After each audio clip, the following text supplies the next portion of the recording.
Good evening, Drew. There he is. There's Paul. How are you doing, brother?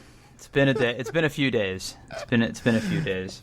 How do you want to set this one up? Because first of all, we're recording on a Saturday, not because of the reason that we're going to talk about here in a minute, just because of other reasons. But right.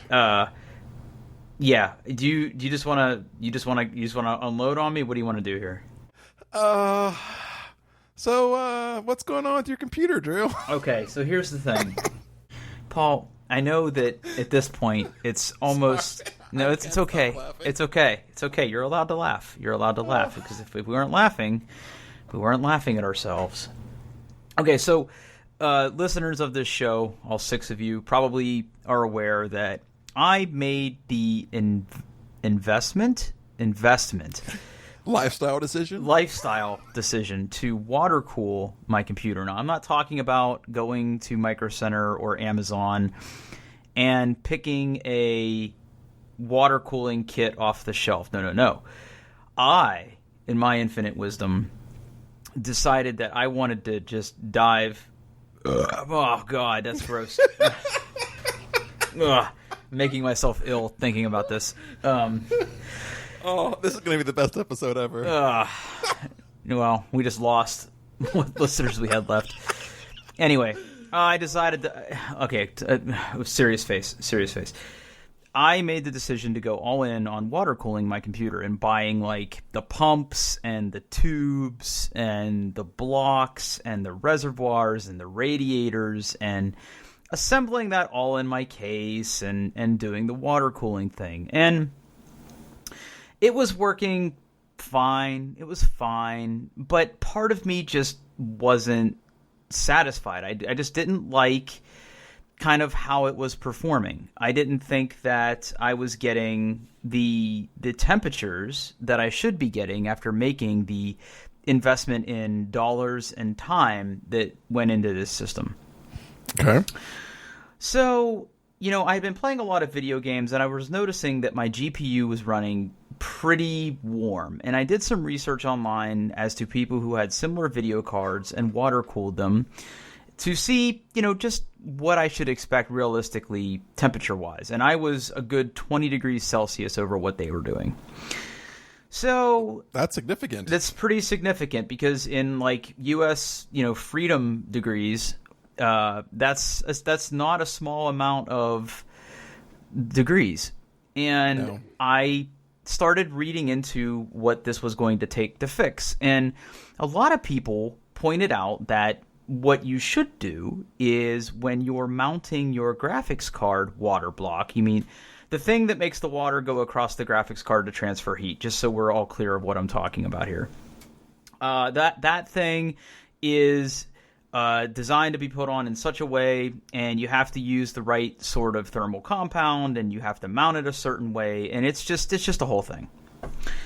So I wanted to do that, and I would have done that, but the problem is that because I had initially put this together so long ago, I didn't have those parts anymore. So I had placed an order online for a new graphics card water block, which set me back a couple $100. They're not cheap. Okay, that's more than I thought they would be. Okay. Well, yeah, I mean these things are are pretty versatile. They can take a beating, right? So did that, and it was scheduled to show up, this week, and it did. I just didn't really get around to messing with it until Friday. But in part of this too, I just decided that I was getting, in addition to all of this, or just quick recap. Temperatures are high. Drew ordered a new block to replace what he had. And that should be kind of where this story ends, but it doesn't because, I can't leave well enough alone. So what I decided to do, in addition to this, is I was really unhappy with how my Asus motherboard was performing. Now, I'm a huge brand whore when it comes to different computer parts, and I am an Asus fanboy. Like, I have been building computers for 2 decades now, and I have longer than that actually. When I helped my grandfather put together Heath kits and Zenith kits and stuff, but all the modern computers that I have been building since I was a teenager, I have used Asus. And they've been rock solid boards. Never really had a problem. I think I had one RMA on an Asus board out of the 24 or so computers that I built over my lifetime, but for myself and for other people. But this Asus board I have, when I built my computer last time, it was a purpose buy. I bought that particular motherboard because there was a water block that was designed to fit on top of that motherboard, and it was a chunky, substantial boy. If you go back in old show notes, you can find links to the parts that I use, whatever. I'm not going to recap that here. But it was a chunky boy, and it was designed to not only cool the CPU, it was designed to cool the VRMs, or the things that deliver power to your system. I remember that. Yes. Yeah, so, okay. So, I was unhappy with how that motherboard was performing, so I decided to try, as part of, since I was going to have to drain this monster and take it all apart and do work on it and everything, which, by the way, I have gotten really good at. I decided that I was going to try a Gigabyte motherboard.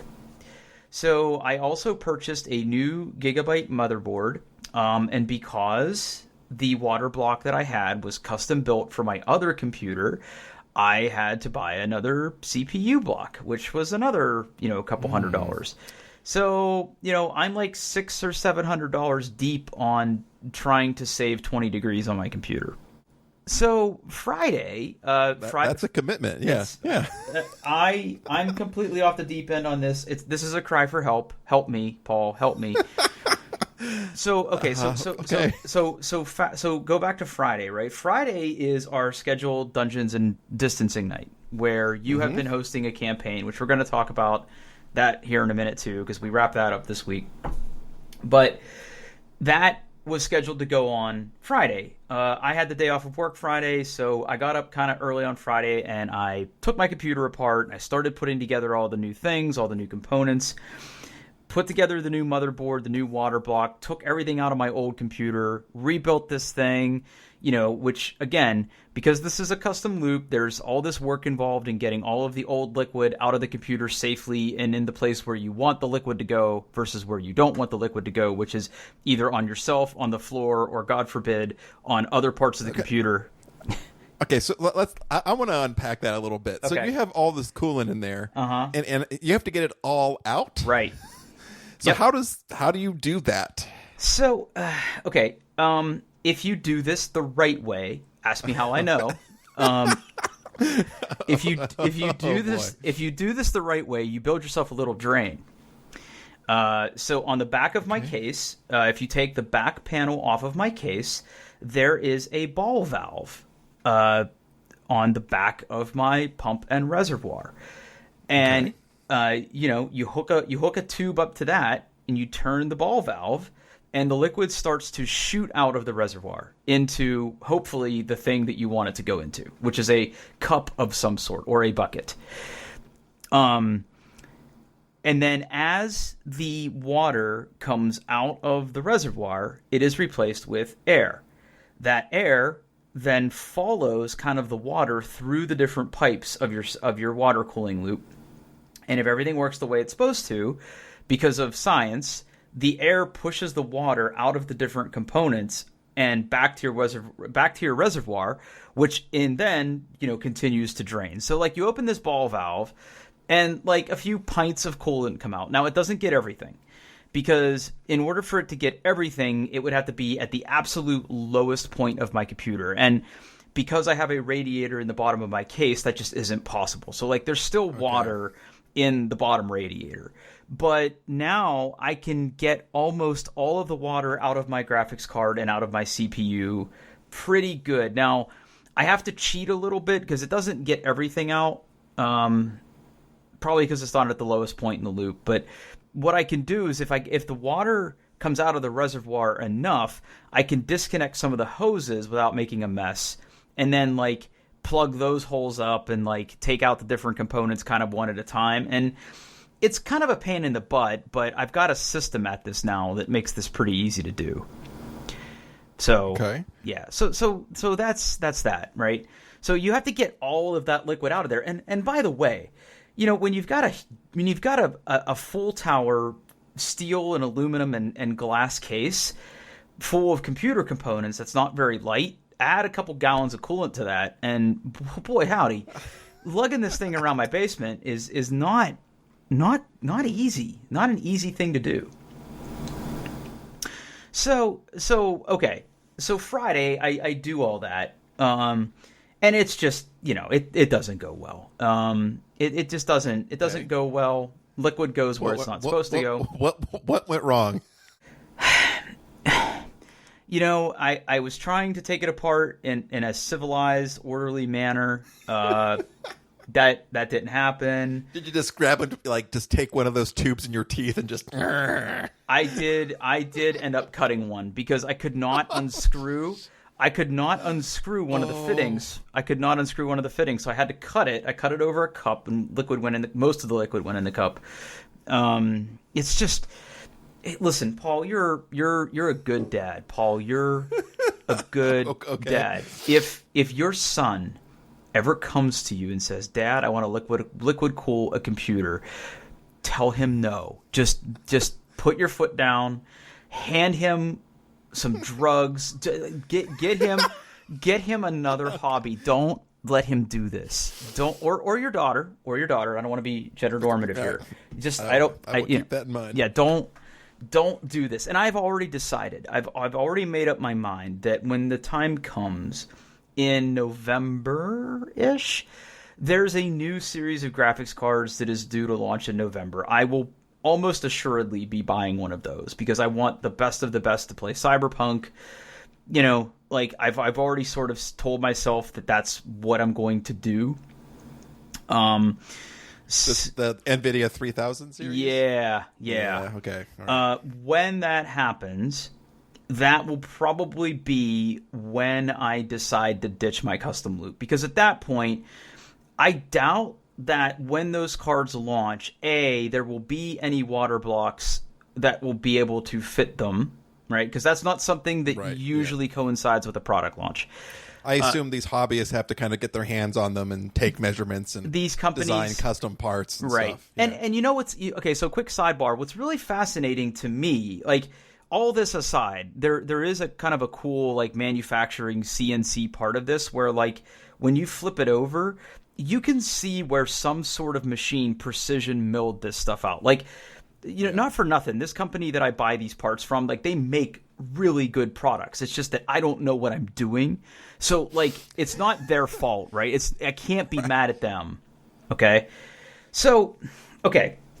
Anyway, so that was Friday, right? And, we had to play D&D, and you heard me trying to put together my computer frantically to get ready for D&D. That didn't happen. I had to basically play by proxy while I was putting it back together, installing Windows, all that stuff, right? Because I decided to do a clean install of Windows, new motherboard, new drivers, meh, okay. Right? Okay.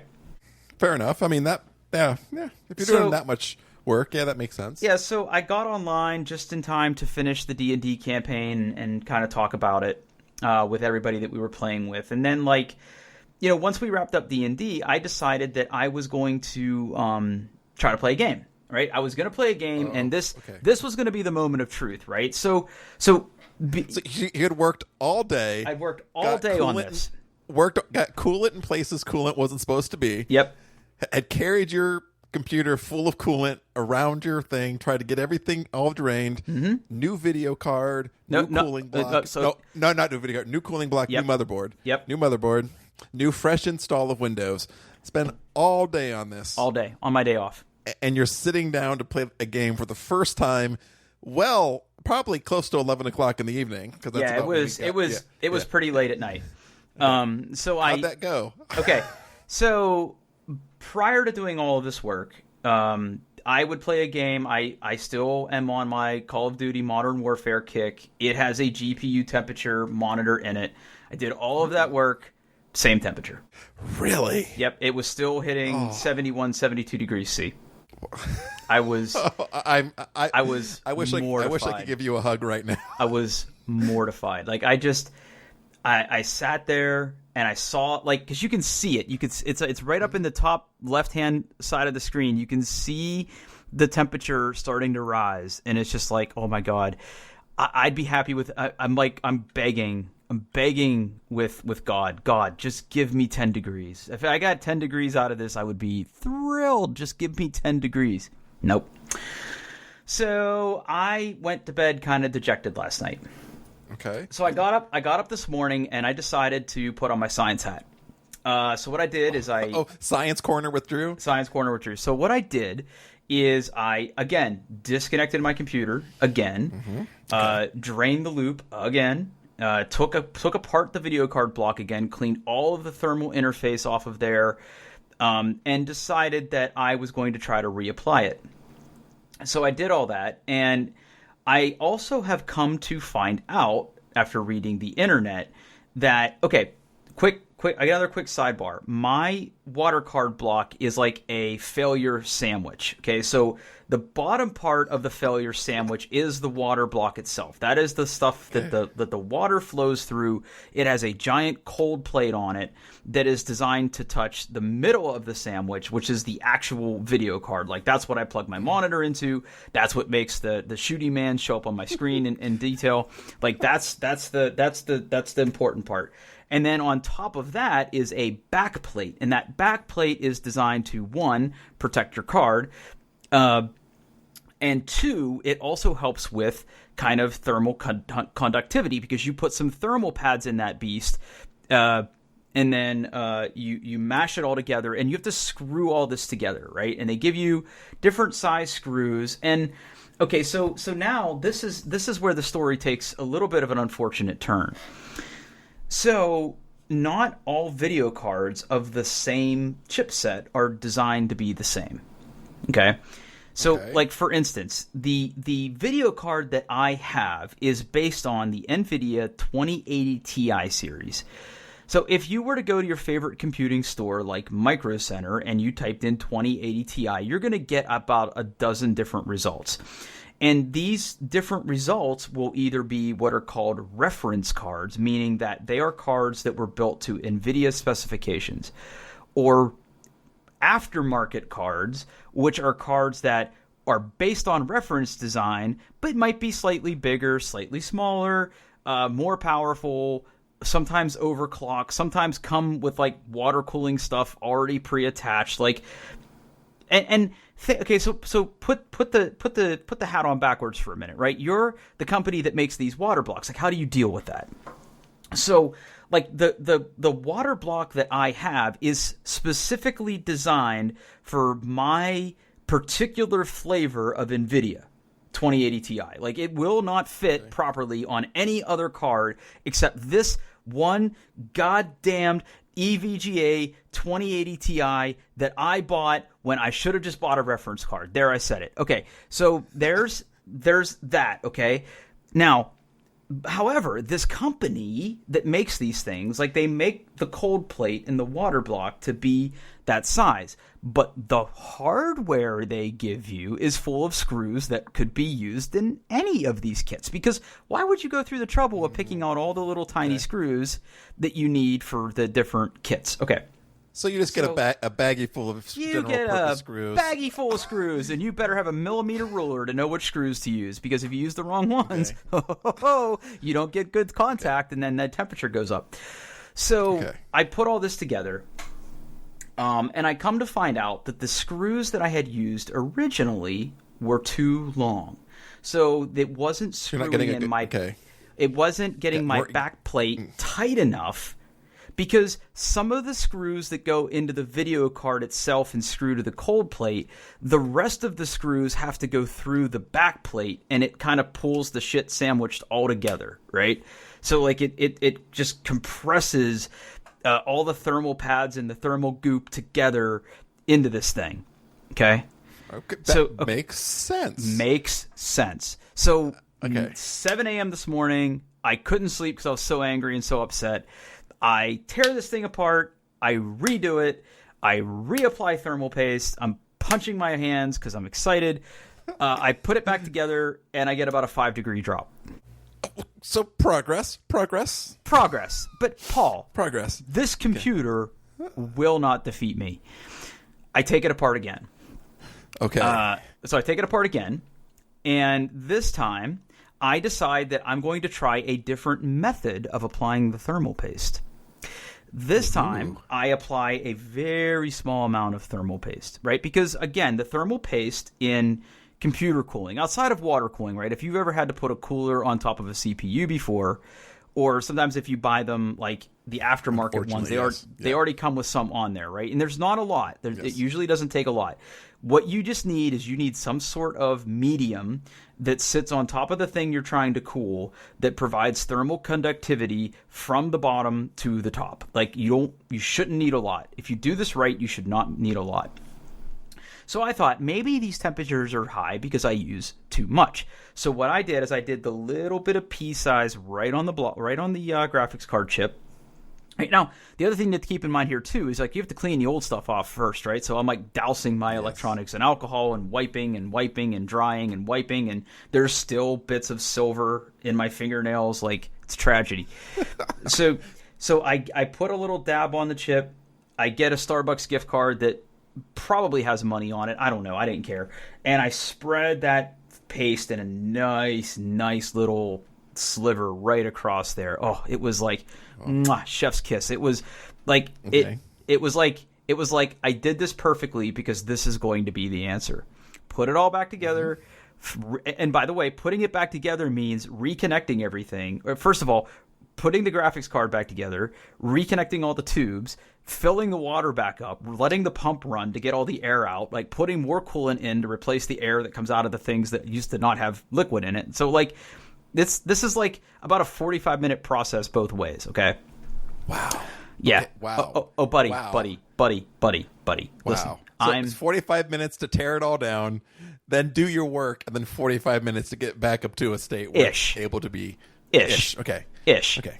Right. And I bet you I bet you I shaved some minutes off of that throughout the course of the day today because I got really good at this. Because we're not even close to done with this story. So I put this all back together, plug everything back in. It's still post, so I didn't mess anything up, right? Like the screen still comes on, which is like a victory in itself because I've had this thing apart so many times. And like literally every time I take this apart, I'm like, will this be the time it doesn't turn back on? Like I just like that goes through your head every time, right?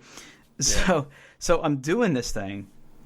I start up Call of Duty, and I don't even get to like the loading menu, and I see the temperature go bloop, like all the way up to 80, and I'm like, nope, stop, nope, okay, we're done. No, that's the wrong direction. That is, I did something wrong. So apparently I didn't use enough thermal paste. So at this point, right, I take it all apart again, right, drag it back to my back cellar, drain it, take it apart, take apart the water block, clean all the thermal goop off again. Like I got all that done. I had in my desk drawer a tube of some old coolant, some old thermal interface. Because the stuff that they shipped me with the graphics card, I thought, maybe this stuff is garbage. Let me just try another brand of this to see what it does, So I applied it pretty liberally, right? I went like, instead of using too little like I did last time, I decided to go like way overboard with it. Same effect. Temperatures immediately spiked to 80. I'm like, nope, this isn't right either. Nope. Okay. Took it all apart again this afternoon. Cleaned it all off, which, because I had oversaturated it, took way longer because I have to get it like all out of all the nooks and crannies. I reapplied the paste with like the pea size again, a little bit more than the pea size, with like the little bit of thermal paste that I had left that came with this thing. Put it all back together, and like I started playing a game before I went out for some 4th of July shenanigans, and I'm happy to say that I'm getting like a 10-degree drop now. Wow. Okay, So now I'm like peaking at like 61, 62 C. My target was like 55-ish. But, I've already seen a pretty significant drop. I doubt that I'm going to be able to make it better than that. I truly believe that I'm not probably going to get better than that because now like, because this thing is pumping out heat and raising my water temperature, like things like my CPU block are also raising my water temperature. Like, I would have to maybe make a more efficient loop. Even though I have two like big honking radiators in here, I doubt I'm going to be able to get that temperature down much further than that. Maybe I could. I don't know. Like, I kind of don't want to deal with it for a while, so I kind of want to see if those temperatures hold in that range a little bit, and then maybe I'll revisit if I get bored one of these days, which, God, I hope not. And listen, maybe I just need to live with these temperatures, like I said, until we get to, like, November, and then it'll be new computer time. And by new computer time, I probably won't get a new CPU because I'm very, very happy with my AMD CPU. I will probably just ditch the custom water block for an all-in-one cooler, go back to just being, a consumer pleb and getting a 3000 series video card that the fans will be super loud with, and I'll just deal with it, and that'll just be it. That'll be my life from here on out. So yeah, it's been a couple days of trial and error, of, I don't want to say wasted time, but it feels like wasted time. I learned a lot. How much time do you think you spent on this? Oh, a good 14, 15 hours. Easy. Well, hold on a second.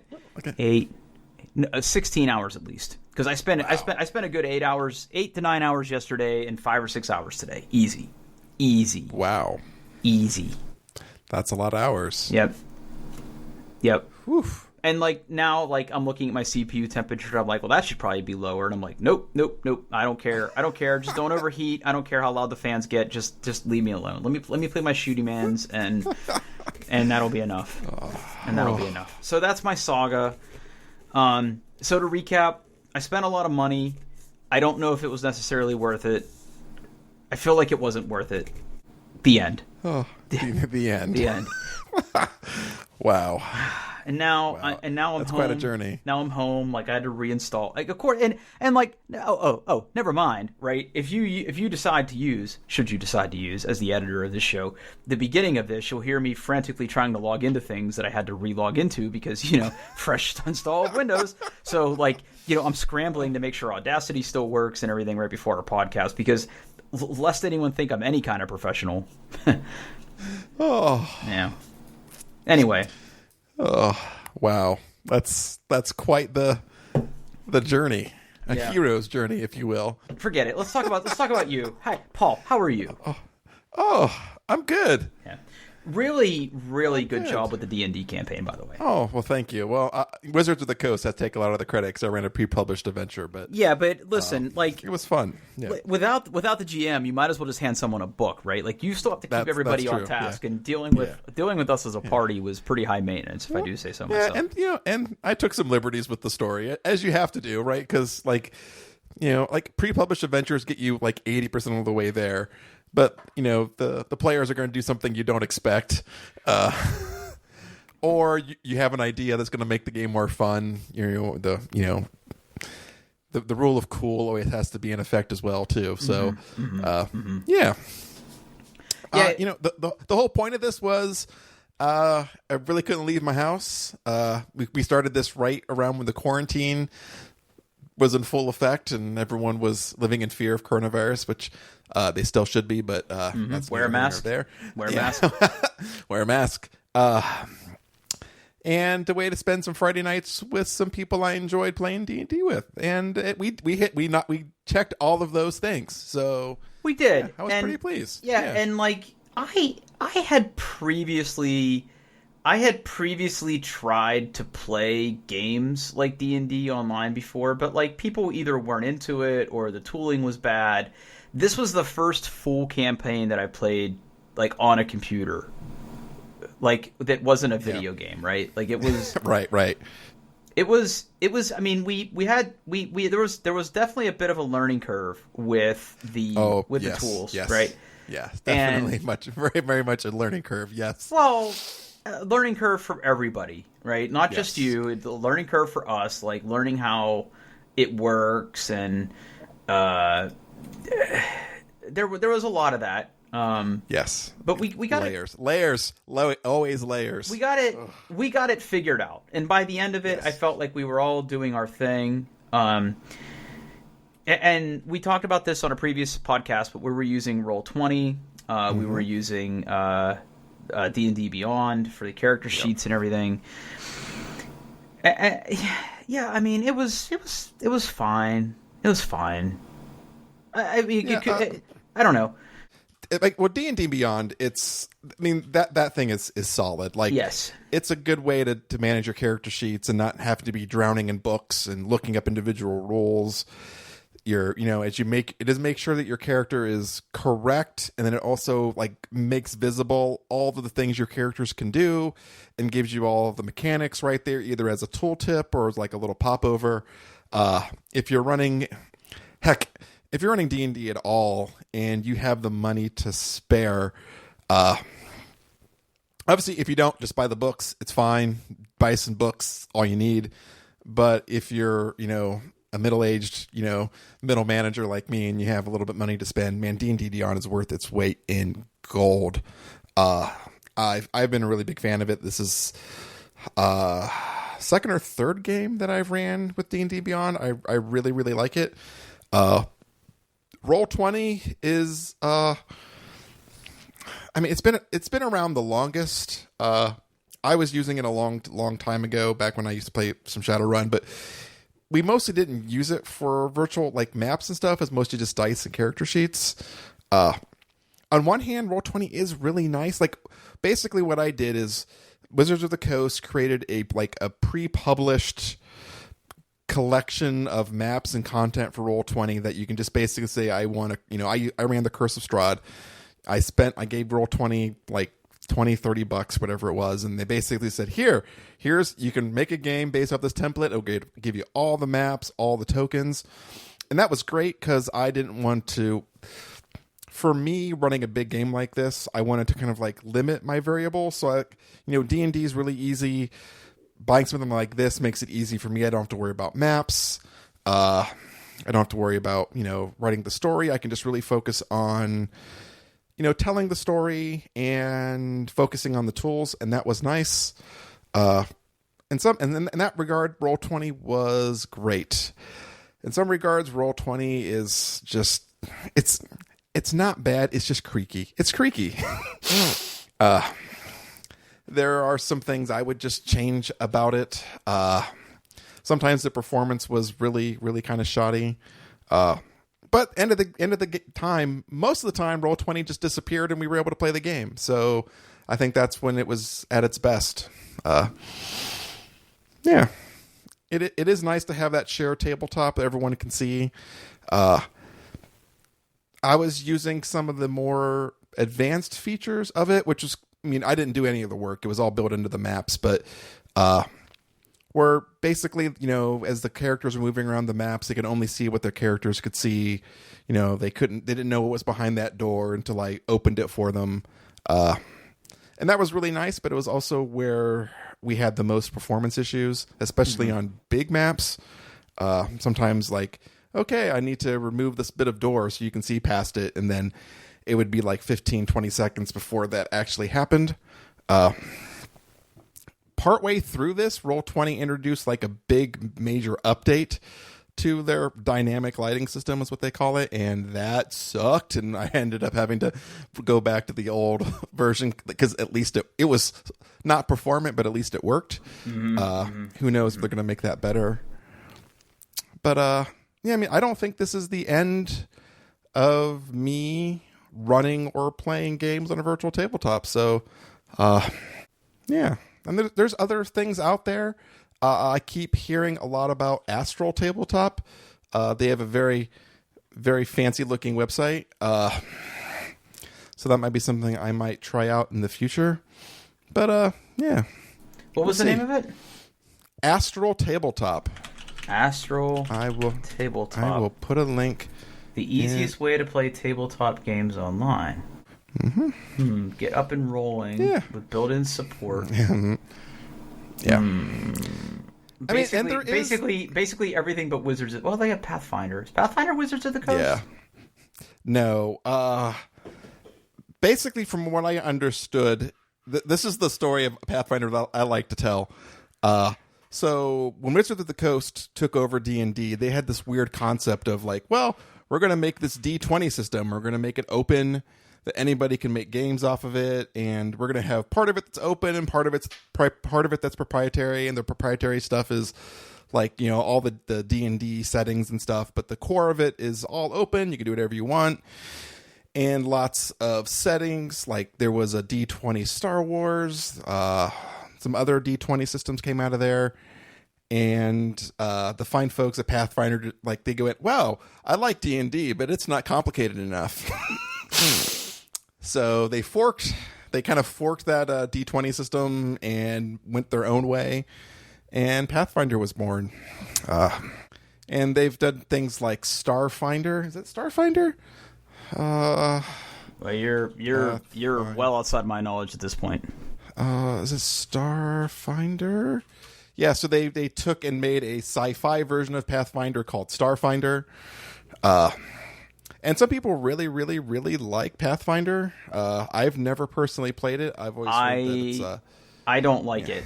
It's okay. it's like the D&D's player D&D. Like, it is way more hardcore, in my opinion.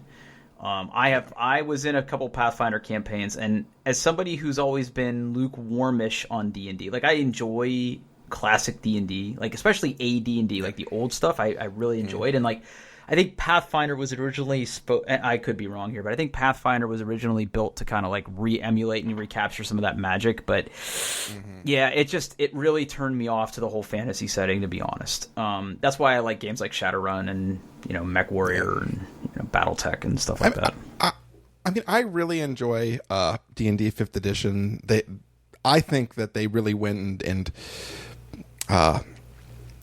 I mean, heck, it's extremely popular these days. Good gravy.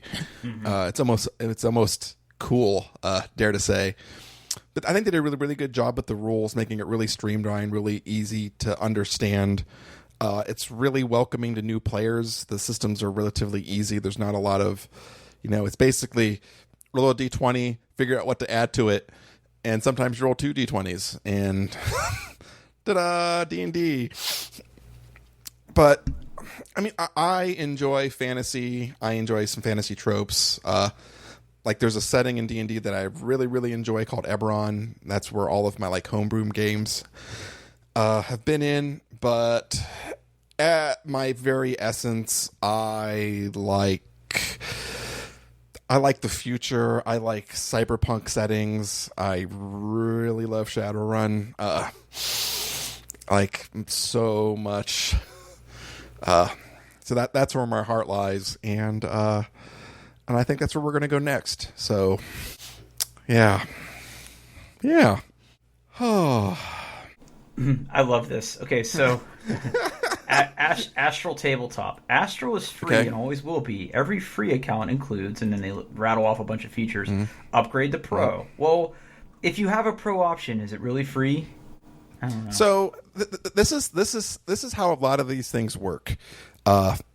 For example, with Roll20, I paid for a subscription that basically unlocks some certain features and be able to do some things.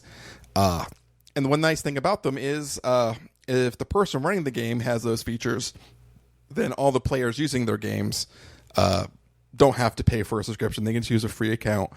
And in my games, they get all the features that I get.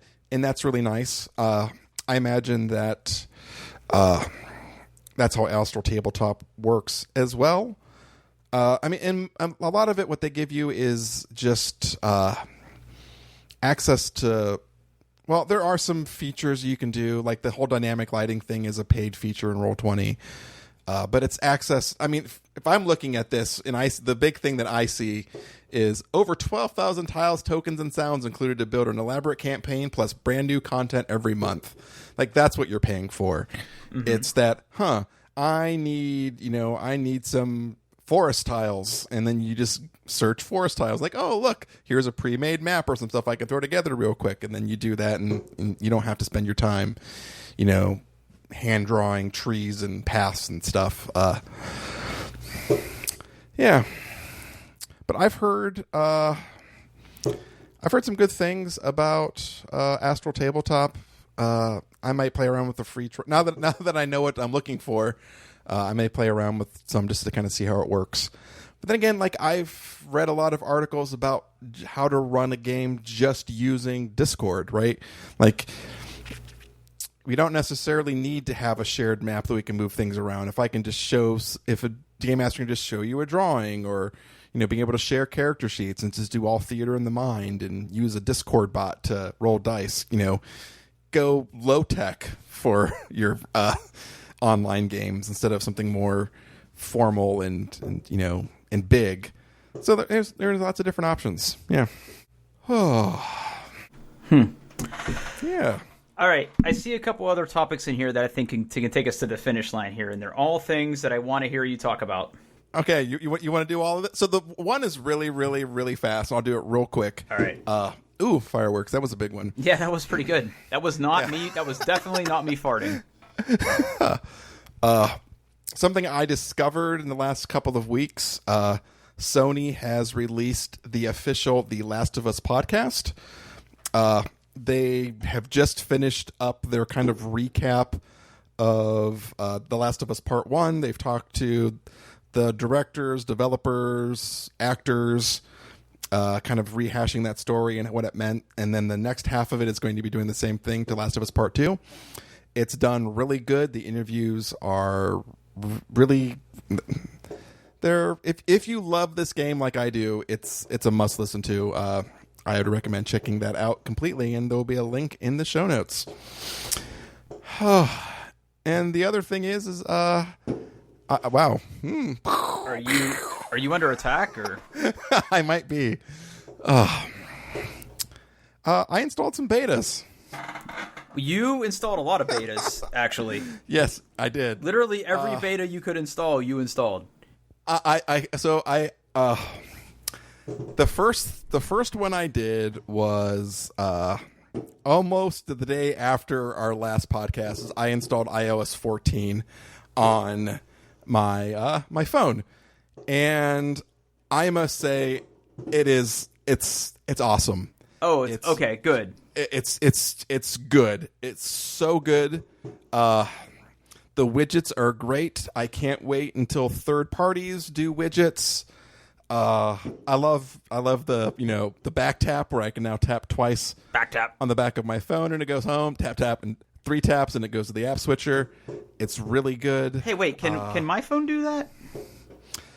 Yes, if you install iOS 14, it's basically it just it uses the gyroscope and magic and text apps. Wow. Yeah, it's really nice. It's an accessibility feature. You have to go and turn it on, but I like it a lot.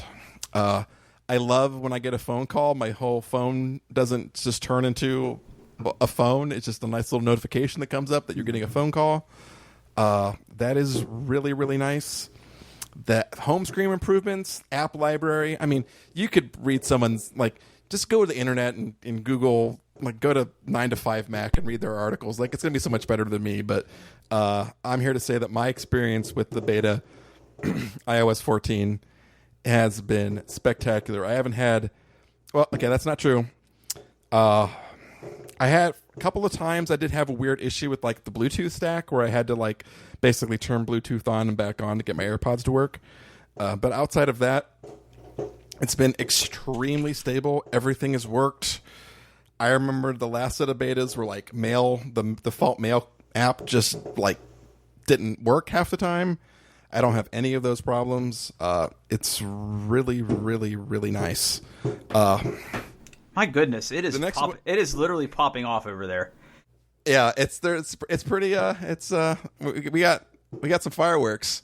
Yeah, I would go out and look at them, but I don't give two shits. I'm really surprised the dogs aren't barking. I installed macOS Big Sur on a separate partition. So if I basically have to boot into it, I don't spend a lot of time in there. Mostly I just kind of kick the tires and played around with some of the default apps and looked at the UI. And it's, I get some people don't like the transparency and the bigger menus, but man, I really, really like it. And outside of the... So if you ever like seen this, if you're a Windows user, right, you're not familiar with the Mac, you can kind of like, if you closed your eyes and pictured one iconic thing about the Mac, it's that whole stoplight, red, yellow, green set of Windows controls in the upper left hand corner of every window.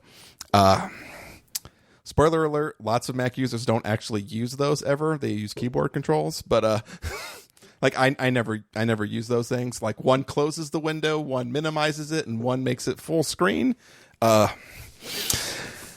Outside of those, man, that it is so ready for touch. It is so ready for a touchscreen on those Macs. I mean, I think it has to be coming. Absolutely. And I think that is going to be the thing that makes my wife fall in love with her Mac. That's the number one thing she complains about is a lack of a touchsame. I don't get it, man. I mean, I don't get it. I don't either. But that's the one thing she likes about her Chromebook is she can just, if she's reading something, she can just scroll with her finger. More and more people touches their number one way of interfacing with their devices, and I think people want it in a Mac, and like my wife is one of those people. She's ready. Then I installed Watch OS 7. Okay. Mostly because I wanted to play around with two features: sleep tracking, and I wanted to try the hand washing feature where it detects that you're washing your hands and gives you a nice little countdown and a good attaboy if you do it. Did it work? I can't get the hand washing. So sometimes the hand washing thing works, and and it gives you it tries to give. I don't have sound on my watch. I don't. As far as I know, my watch came with a broken speaker, and I would have known it because I leave it muted the entire time. Right. I don't want to hear it make a bleep or a bloop ever. I leave it muted. So I rely on haptics, which is basically like it just taps your wrist, and in theory, you're washing your hands, and it detects that that you're washing your hands, and it gives you a little tap. And if you stop too soon, it gives you a tap to say, "Hey, keep going." And then it gives you "Hey, you did it" when you're done. It has for me about a 50% success rate that it will even detect the fact that I'm washing my hands. More often than not, it just won't do anything.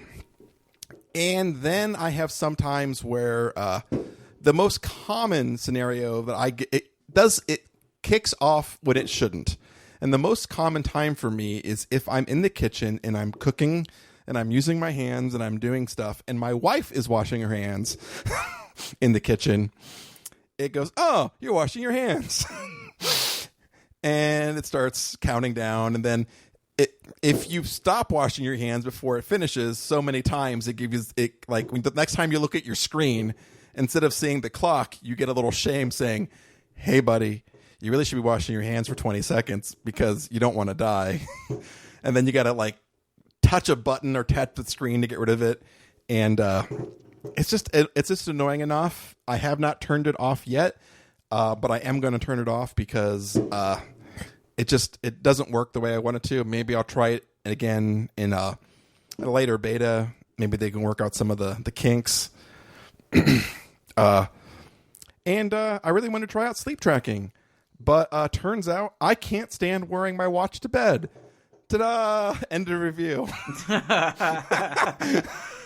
Well, that definitely sums up anything that I kind of wanted to know. I'm really excited. I'm really excited for iOS 14. I'm really excited for Big Sur. And I don't wear my Apple Watch as much as I used to, so I could kind of take or leave WatchOS 7. But I feel like when it comes out, I won't have a choice. But I don't know. And I don't wash my hands, so it's all good.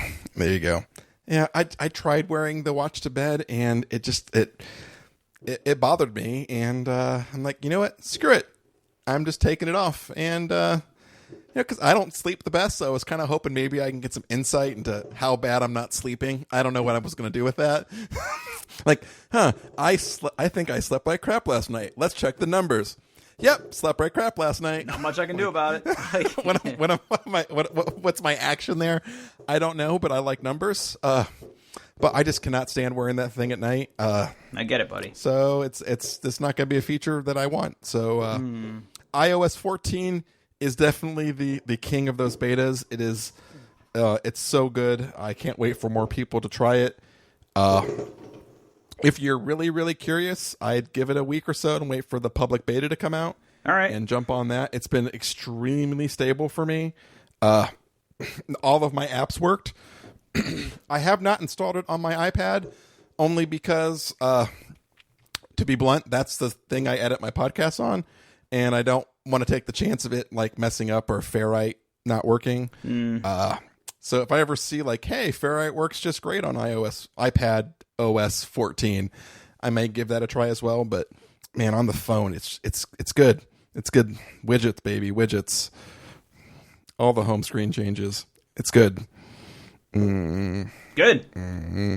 Highly recommended.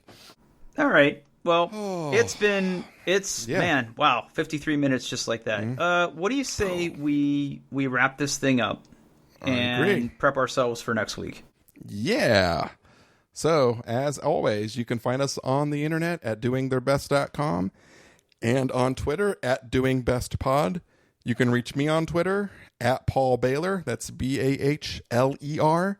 And where can we find you, Drew? I'm on Twitter at Pittsburgh, PITTFURG. I'm over on Twitch at Pittsburgh, PITTFURG as well.